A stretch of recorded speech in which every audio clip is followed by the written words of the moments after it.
Food Ganesha YouTube channel. Naan બનાવવા માટે સૌપ્રથમ તો આપણે મેંદો યુઝ કરીશું.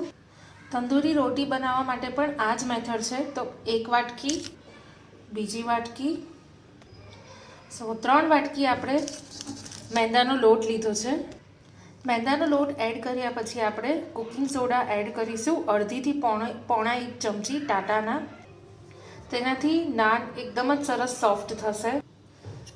ટાટાના સોડા પછી આપણે 1 વાટકી દહીં ઉમેરીશું. દહીં તમે જો ખાટું હોય તો થોડું ઓછું એડ કરજો, અને નોર્મલ ટેસ્ટનું દહીં હોય તો તમે 1 વાટકી જેટલું એડ કરજો. હવે આપણે 1 ચમચી જેટલું મીઠું એડ કરીશું, સોલ્ટ, મીઠું. 2 ચમચા જેટલું તેલ એડ કરીશું. અડધી ચમચી જેટલી ખાંડ એડ કરીશું, ખાંડ, શુગર. હવે આપણે બધી જ વસ્તુ ધીરે ધીરે મિક્સ કરી દઈશું. પહેલાં પાણી નથી નાખવાનું, પહેલાં નોર્મલ હાથોથી જ તમારે બધી જ વસ્તુ મિક્સ કરવાની છે. ખાંડ જે છે એનાથી જ્યારે તમે ચઢાવશો નાન અથવા તો તંદૂરી રોટી, તો એનો કલર છે બહુ જ સરસ આવશે અને એનો ટેસ્ટ પણ સરસ આવશે. એટલે ખાંડ તમારે થોડીક જ એડ કરવાની છે.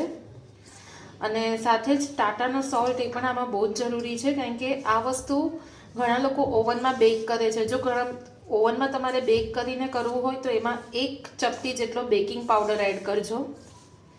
હવે બધી જ વસ્તુ આપણે હાથેથી બરાબર મિક્સ કરી દઈશું.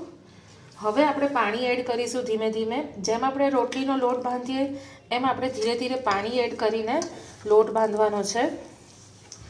પાણી ધીરે ધીરે એડ કરવું જો તમે પહેલી વખત બનાવતા હોવ તો, કારણ કે પાણી એડ કરવાનું કોઈ ચોક્કસ માપ નથી હોતું.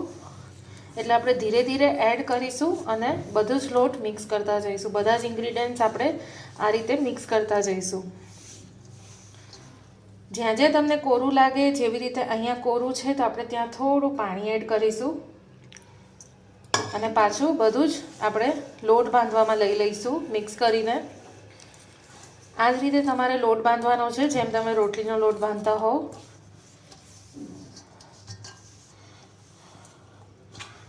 આ તરત જ 2-3 મિનિટમાં લોટ બંધાઈ જશે.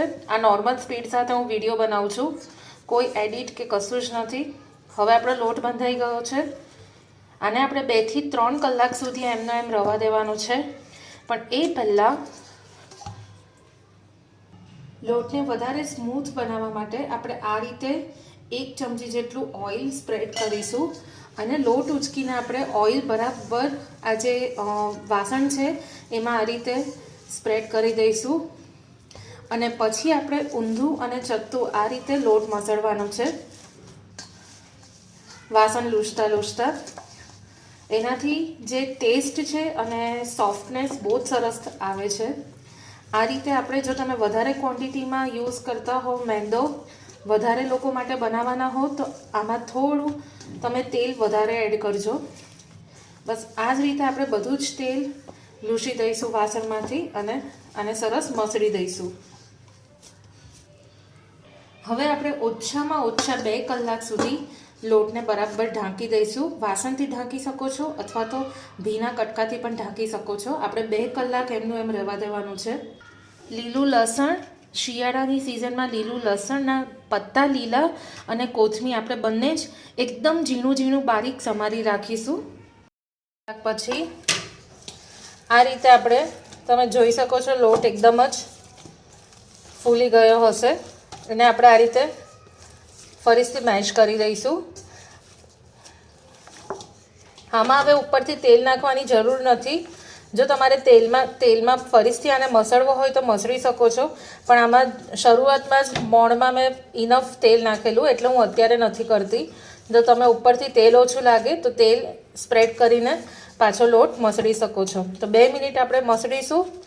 હવે આપણે ચાલુ કરીએ તંદૂરી રોટી બનાવવાનું.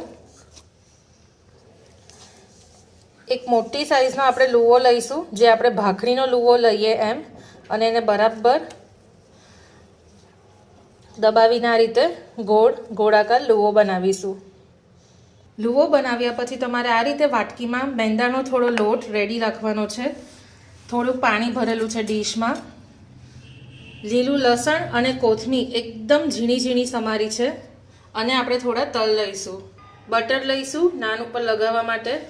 સૌપ્રથમ આપણે જે મેંદાનો લોટ હતો તેમાં આ રીતે લુઓ બરાબર રગદોડીને વણીશું. આપણે નોર્મલી રોટલી વણીએ એ રીતે વણીશું. આમાં એક ફાયદો છે કે કમ્પ્લીટલી ગોળાકાર હોવો જરૂરી નથી. લાંબો હશે લંબગોળાકાર તો પણ ચાલશે. થોડું વણ્યા પછી આપણે હજુ મેં આટલો જાડો વણ્યો છે. એના પછી આપણે એની ઉપર આવી રીતે ઝીણી સમારેલી કોથમીર અને લીલું લસણ આ રીતે સ્પ્રેડ કરીશું. થોડા તલ સ્પ્રેડ કરીશું. બધી જ વસ્તુ આપણે આ રીતે પ્રેસ કરી દઈશું. તમે કાળા તલ પણ યુઝ કરી શકો છો. અને ફરીથી આપણે વણીશું.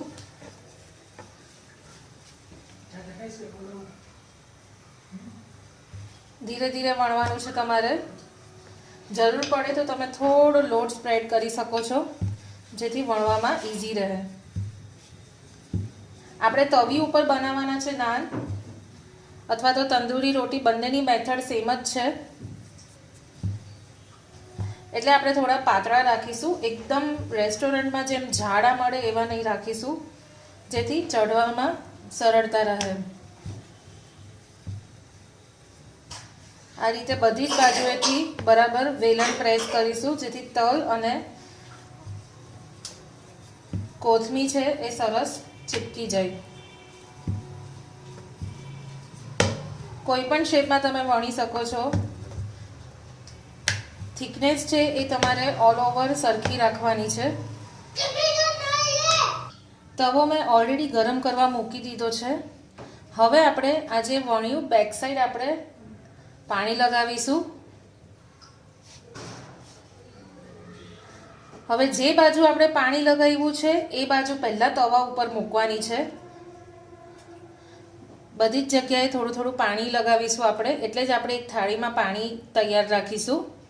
તવો એકદમ જ ગરમ છે અને જે બાજુ આપણે પાણી લગાડ્યું છે એ બાજુ આપણે પહેલા તવા ઉપર મૂકી દઈશું આ રીતે અને કમ્પ્લીટલી ચડવા દઈશું. તવી એકદમ જ ગરમ હતી તવી એટલે ફટાફટ આવી રીતે બબલ્સ થવા માંડ્યા છે. તમે જોઈ શકો છો આ બધા બબલ્સ ફટાફટ થવા માંડ્યા છે. તો હંમેશા તમારે તવી ગરમ રાખવાની એકદમ. આપણે 1 મિનિટ સુધી આ રીતે રવા દઈશું જેથી નીચેની સાઈડ સરસ ચડી જાય. 1 મિનિટ પછી આપણે આ રીતે તેને તવી છે એ ઊંધી કરી દઈશું અને ગેસ થોડો વધારીશું ગેસની ફ્લેમ જેથી ફટાફટ બીજી બાજુ ચડી જાય. આ રીતે આપણે ચડવા દઈશું. બધી જ બાજુથી તમારે હલાવવાનું છે.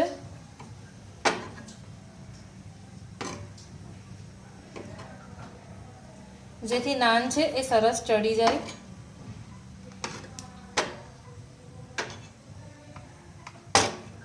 તમે જોઈ શકો છો હજુ ઉકળ્યો નથી નાન.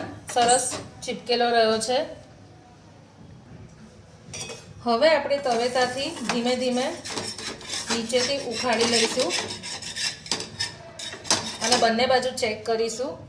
નીચેની સાઈડ પણ સરસ ચડી ગયો છે. હવે એક પ્લેટમાં કાઢીને તેના ઉપર તરત જ આપણે ગરમ ગરમ બટર સ્પ્રેડ કરીશું.